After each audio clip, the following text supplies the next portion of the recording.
वो जब तक जिंदा हैं खड़े रहेंगे।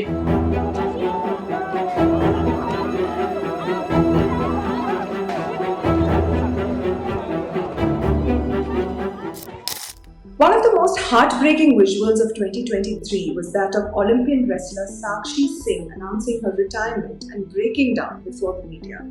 She rested her wrestling shoes on the table and said, "I quit," right after sexual harassment accused MP Bhushan Saran was replaced by his aide Sanjay Singh as head of the Wrestling Federation of India. The Olympians' cry, saying she quit, encapsulated the agony of India's top wrestlers who have been protesting against Bhushan for a year now. What happened with the wrestlers from January 2023 up until now also tells the story of what it is like to fight against powerful men who have the backing of the establishment and how such fights can be exhausting and even often defeating. But it is very important that we do not forget their fight. Before we do a recap of the case, let me add that up until 2 weeks ago, the Wrestling Federation of India's office functioned out of Bhushan's residence. Through this controversy, before and after it, that is where the WFI office was, a place where the women would have felt most unsafe.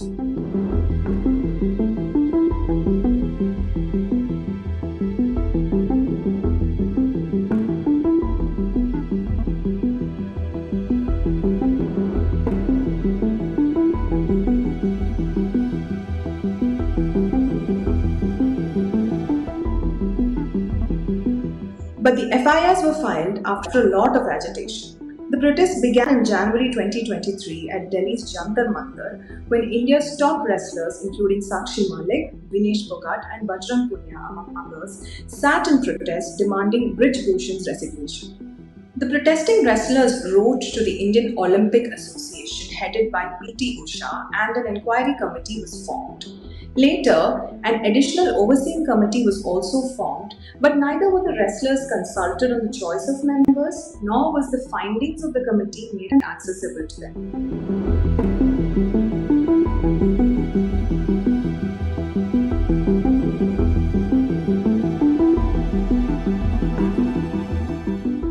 The wrestlers had to approach the Supreme Court to even have their complaints registered. It was only after that the Delhi police even filed an FIR. Meanwhile, the Sports Ministry constituted an ad hoc body to conduct elections at the Wrestling Federation of India.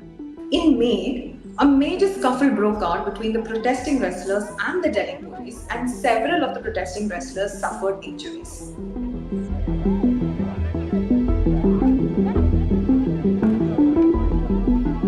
In July, based on the FIR by the Delhi police, Brij Bhushan was arrested but later granted bail. On the inaugural day of the new parliament building, the wrestlers staged a protest march to underline governmental apathy, only to be booked for rioting and for obstructing public service.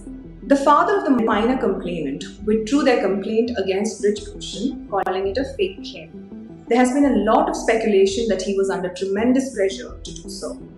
All along, Brij Bhushan supporters, especially from the BJP, insisted that he was innocent.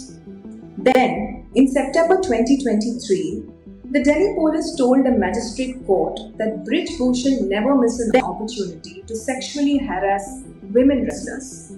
Let me read that again for you. Never missed an opportunity to sexually harass women wrestlers. After all this, on December 21st, Brij Bhushan's close aide Sanjay Singh was elected as WFI chief, leading to Olympians Bajrang Punia and Sakshi Malik to hold a press meet. It was during this press meet that an agonized Sakshi broke down, saying that she's quitting wrestling.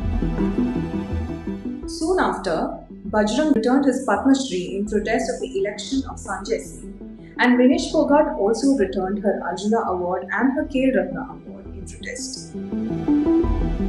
The Sports Ministry then suspended the WFI, stating that the under-15 and under-20 nationals were announced in haste by the new panel. It must also be noted that the nationals were announced to be held in Gonda, the hometown of Brij Bhushan, where he has significant influence. When Sanjay Singh was voted to power at the WFI, he won by a margin of 40 votes, and the voters included members of various regional wings of the Wrestling Federation. So, What becomes evident here is that replacing one alleged harasser with his confidant or AD is not going to solve the problem.